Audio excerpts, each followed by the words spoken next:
Le programme Jaffoa est né en 2015 quand on a réalisé en Italie l'exposition universelle, l'Expo de Milan 2015. Le thème était l'alimentation durable. À ce moment-là, on a réalisé qu'il y avait beaucoup d'organisations et fondations qui étaient très actives au niveau de l'Afrique de l'Ouest. Donc on a décidé de nous mettre ensemble pour créer une alliance et soutenir les organisations paysannes qui, au terrain, étaient en train de réaliser leur activité vers une agriculture plus durable. Ce qui a rapproché nos 4 fondations, c'est un intérêt commun au départ pour les productions agricoles et les systèmes alimentaires durables, et le rôle clé que jouent les organisations paysannes dans ce domaine.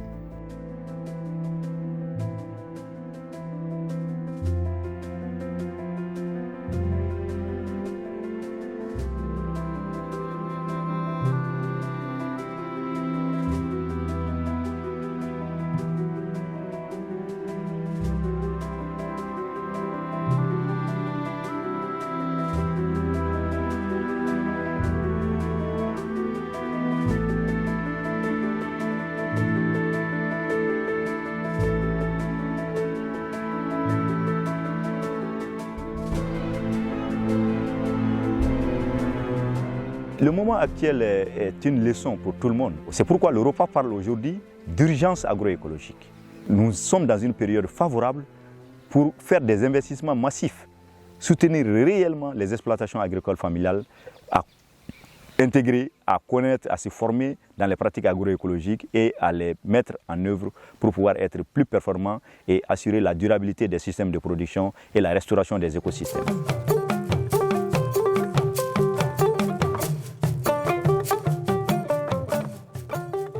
D'enjeu, c'est voir comment accompagner donc, la transformation des exploitations familiales, comment renforcer leur résilience donc, face aux crises que nous vivons. La porte d'entrée donc, de toute action de la FONC, c'est l'exploitation familiale.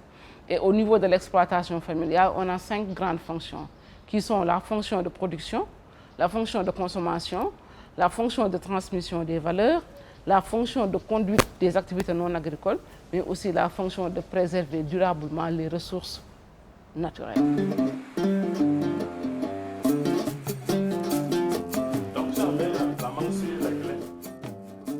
Nous avons eu à mener plusieurs activités donc, sur la diversification des cultures.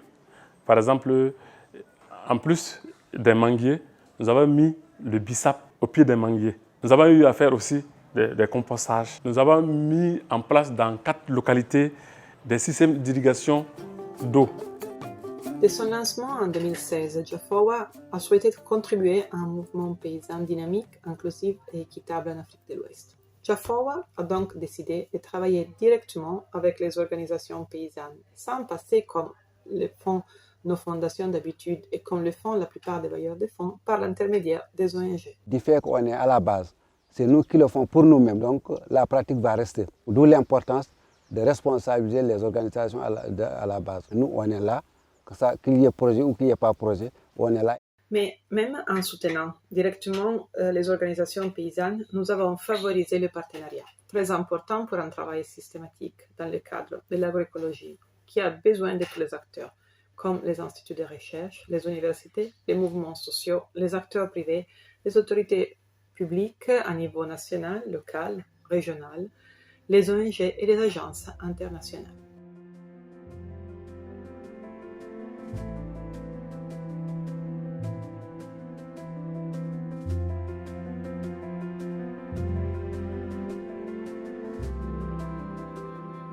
La dimension multi-acteur est toujours indispensable. Vous savez, nous, on est des paysans, mais c'est l'État qui définit les politiques publiques, bien sûr avec nous, mais c'est l'État qui détient les moyens financiers.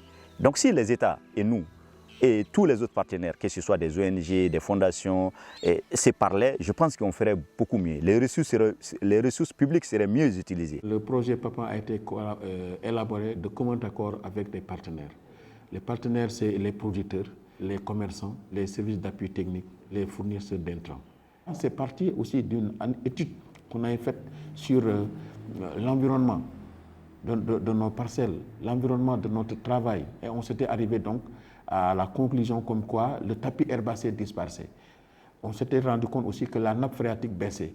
Et on s'est rendu compte aussi que l'eau était en train d'être contaminée par les nitrates qui venaient des engrais. Et on a dit, bon, ce qu'on peut faire ensemble, nous, en tant que producteurs, c'est d'avoir des pratiques qui préservent l'environnement. Éliminer complètement l'utilisation des produits chimiques, mais aussi bannir toutes les pratiques qui contribuent à gaspiller de l'eau, qui contribuent à acidifier le sol.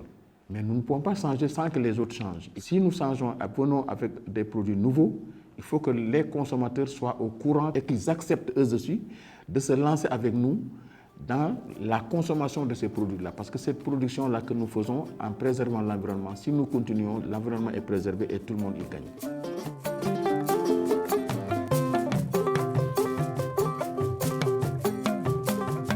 Dans le cadre de la mise en œuvre de ce projet, nous avons essayé de nous déporter vers d'autres partenaires, qui sont par exemple les mairies, pour mener des activités de plaidoyer, pour demander à ce qu'il y ait beaucoup plus d'espace de production. C'est grâce à ce plaidoyer que ALCP a pu obtenir ce terrain-là de 2 hectares avec la municipalité de la ville de Ouagadougou. Nous avons également des rapports avec le ministère de l'Agriculture. Ils nous envoient des étudiants que nous recevons vraiment à bras ouverts. Nous participons également à des rencontres de concertation avec le ministère.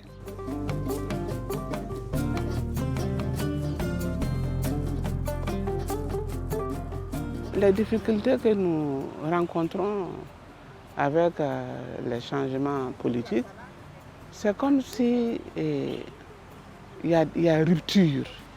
Il y a rupture de ce qu'on faisait ensemble. Alors, lorsque les nouveaux arrivent, il faut presque tout expliquer et ça prend du temps. Hein. En fait, il n'y a pas de continuité comme ça lorsqu'il y a changement politique. Geoff a décidé d'appuyer le renforcement des systèmes alimentaires locaux à travers la réappropriation et la valorisation des semences et des savoirs locaux, et à travers le renforcement du volet socio-économique des communautés, valorisant les rôles des femmes et des jeunes dans les dynamiques locales pour permettre aux organisations paysannes de réaliser tout leur potentiel.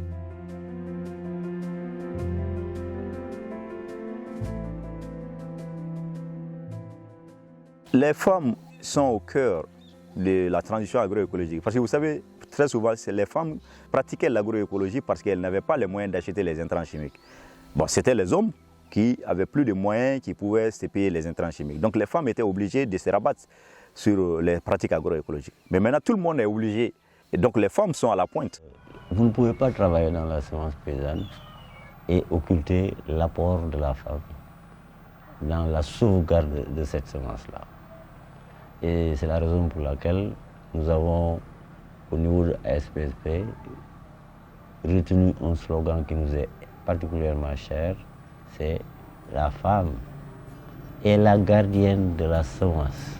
La part belle a été réservée aux femmes dans ce programme parce que nous voulons qu'elles puissent profiter de l'autonomie semencière et de l'accessibilité à la semence.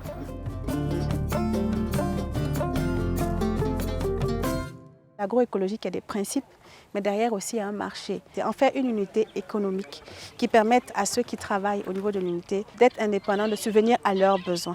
Et donc cela a permis en fait d'ouvrir un peu plus l'esprit des jeunes qui étaient là, des femmes qui étaient là, pour leur donner en fait un peu plus de courage en fait à l'ouvrage. Donc on va dire que beaucoup d'énergie et beaucoup d'espoir aussi résident dans cette unité-là. Les questions de justice de genre et l'approche féministe intersectionnelle doivent faire partie de toutes les conversations autour de la transition agroécologique. L'un des buts de Geoffroy est de mettre l'accent sur des actions dirigées par ou vers les femmes et les jeunes au sein de la transition agroécologique, ainsi que les 8 projets soutenus en 2019 jusqu'en 2023 par Geoffroy au Burkina Faso et au Sénégal. 6 organisations exclusivement féminines sont porteuses des projets ou en sont des partenaires principaux.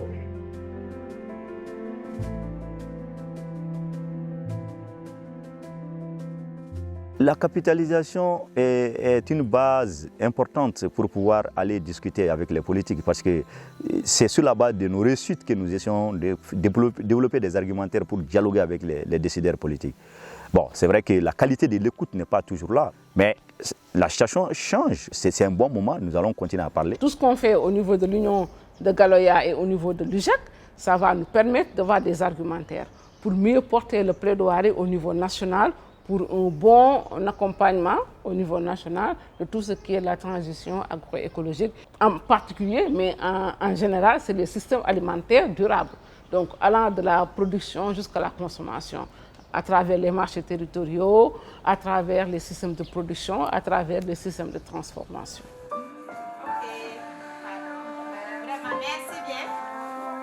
Ce qui a été très intéressant avec les autres partenaires qui ont bénéficié du financement de JAFOA, au niveau du Burkina, en tout cas, ça nous a permis de faire un bon plaidoyer avec le Sénabio au niveau du ministère de l'Agriculture pour la prise en compte de l'agroécologie dans les programmes du ministère et même la nomination d'un point focal qui nous associe en tout cas actuellement dans tout ce qui est réflexion autour de la transition agroécologique au niveau du ministère de l'Agriculture.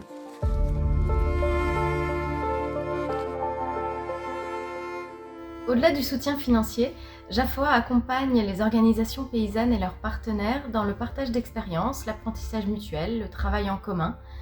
L'idée, c'est en fait de faciliter les échanges entre tous ces acteurs pour qu'ils puissent se baser sur les connaissances endogènes des communautés et développer des pratiques agricoles écologiques, soutenables et rémunératrices.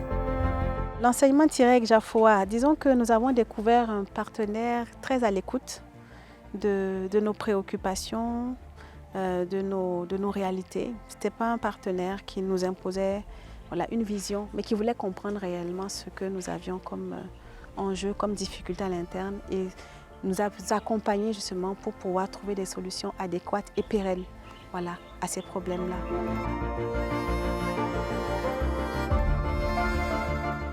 Les principes de co-construction de la stratégie du programme avec son comité consultatif et les représentants des organisations paysannes est au cœur de la démarche de JAFOA. Et je pense que nous avons réussi depuis 2016 à réellement entamer un processus d'écoute des organisations paysannes et de répondre à leurs attentes. C'est là avec les moyens dont nous disposions.